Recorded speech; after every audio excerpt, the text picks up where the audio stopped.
Cinema ప్రేక్షకుడు బయటకు వచ్చినప్పుడు ప్రతి ఒక్కరు కూడా అందరికీ ఓకే, ప్రతి ఒక్కరూ ఈ సినిమా బాగుందని పాజిటివ్గా చెప్పడంతో ప్రేక్షకుల జనాదరణ పెరుగుతుంది.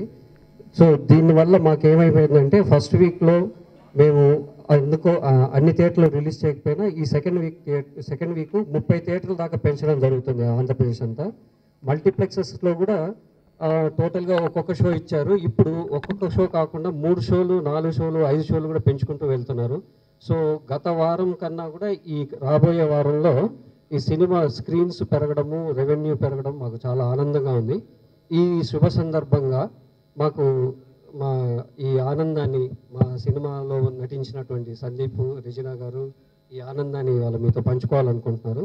ఇంకో విషయం ఏంటంటే ఇది ఓవర్సీస్లో ఇప్పటికే తెలుగు తమిళ్లో $47,000 కలెక్ట్ చేసిందండి. సో ఆఫ్టర్ లాంగ్ టైమ్ ఈ సినిమా ఈ exam thank you so much.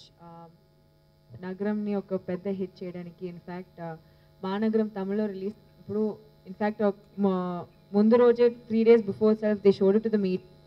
చాలామంది they only had good things to say about the film and it was really overwhelming andi endukante manam actually Sandeep nenu idru we were shooting in Thailand, so there's only one thing, Twitter ledante internet ledante andarni call like mana friends anni they were sending us messages saying movie ala undi, so like we were like literally blind, just waiting for reviews, me reviews kosam and then mana friends reviews kosam wait chesi we finally got to watch the film and chaala mandi chepparu actually it's a very Tamil nativity film aina kuda people have accepted the same film in Andhra, in Telangana and that kind of an acceptance we really didn't expect. Tamil lo media andru they gave it about 3.5 4 stars.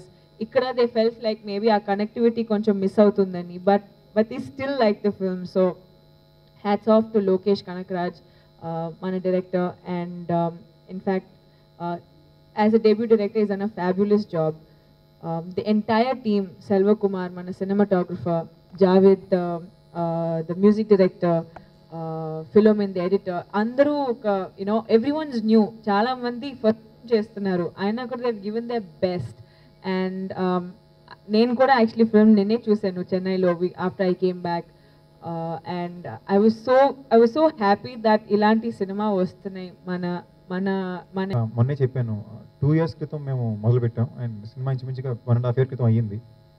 But ఎన్నో కొన్ని కారణాల వల్ల మా cinema కొంచెం డిలేడ్గా release అయింది. ఎందుకంటే post production అని, దాని తర్వాత తమిళ్కి తెలుగుకి మంచి రిలీజ్ డేట్ అని, అక్కడ ప్రొడక్షన్ హౌస్ చాలా పెద్ద బ్యానర్ అండి. సో వాళ్ళకి లిస్ట్ ఆఫ్ సినిమాలు రిలీజ్కి ఉండింది. మయూరి ఉండింది, మళ్ళీ మన కాశ్మోరా అనే కార్తీ సినిమా ఉండింది, సో మళ్ళీ జోకర్ అని సినిమా వచ్చింది. ఇవన్నీ అయిన తర్వాతే మా సినిమా రిలీజ్కి ఆర్డర్ అయ్యి ఉండింది అనమాట. సో డిలే అయింది. ఈ ప్రాసెస్లో ఏమైందంటే అండి, ఇది డబ్బింగ్ సినిమా అయ్యేసరికి 3 చేతులు మారిందండి సినిమా.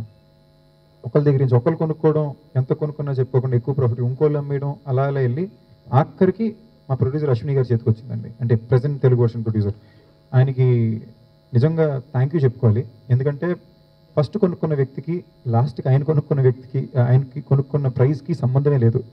ఇంచుమించుకు 60 లక్షల తేడా. ఇది తెలిసి మళ్ళీ రిలీజ్కి 15 రోజుల ముందు హీరోయిన్లు ఇద్దరు కంట్రీలో లేము, షూటింగ్కి వెళ్ళిపోయాము. ఎప్పుడో కమిట్ అయిన విషయం వేరే దారి లేదు, మేము వెళ్ళాలి. ఎక్కడో చాలా బాధ వేసిందండి. మా సినిమా రిలీజ్ అయినప్పుడు ఒక అనాథ సినిమాలో వచ్చింది, షోలు ఇవ్వలేదు, మల్టీప్లెక్స్ షోలు పడలా. ఏమన్నా అంటే డబ్బింగ్ సినిమా అన్నారు, లేదంటే పబ్లిసిటీ లేదన్నారు. ప్యూర్లీ రిలీజ్కి 2 రోజుల ముందు వేసిన షోలో మీడియా ఫ్రెండ్స్ అందరూ ఇచ్చిన సపోర్ట్కి, మీడియా వాళ్ళు ఇచ్చిన సపోర్ట్కి, వాళ్ళు చేసిన షోస్కి ఈ సినిమా మీద కొంచెం చూపు తిరిగింది. ఏంట్రా ఈ సినిమా సడన్గా వస్తుంది, సందీప్ అంట రెజిన్ అంట అని. అందులో సగం మంది పోస్టర్ చూసిన గుర్తుపట్టడానికి టైం పట్టింది, గుండు కొట్టుకున్నాను కాబట్టి. దాని తర్వాత రివ్యూస్ వచ్చేసరికి మళ్ళీ ఆడియన్స్ ఏంట్రా ఏదో మంచి సినిమా అంట అని. ఇవాళ రిలీజ్ అయ్యి 5వ రోజుకి మొత్తం 2 తెలుగు రాష్ట్రాల్లో సినిమా గురించి మాడుకుని వెళ్ళి చూడాలరా అనే టాక్ వచ్చింది. ఈ సినిమా గెలవడానికి, ఈ మాత్రం గెలుపు పొందడానికి ఏకైక కారణం కంటెంట్ అండి. ఓన్లీ కంటెంట్ మీదే నడిచిన ఒక సినిమా. నాకు ఇంకా గుర్తుంది, నా ఫస్ట్ సినిమా ప్రస్థానం ఒక 7 సంవత్సరాల క్రితం రిలీజ్ అయిన విషయం ఎవరికి తెలియదు. సినిమా వస్తుందని తెలియదు, మాకు థియేటర్లు లేవు, షోస్ లేవు. ప్యూర్లీ సినిమా బాగుందంట అని టాక్ మీద 10 మందికి వెళ్ళింది.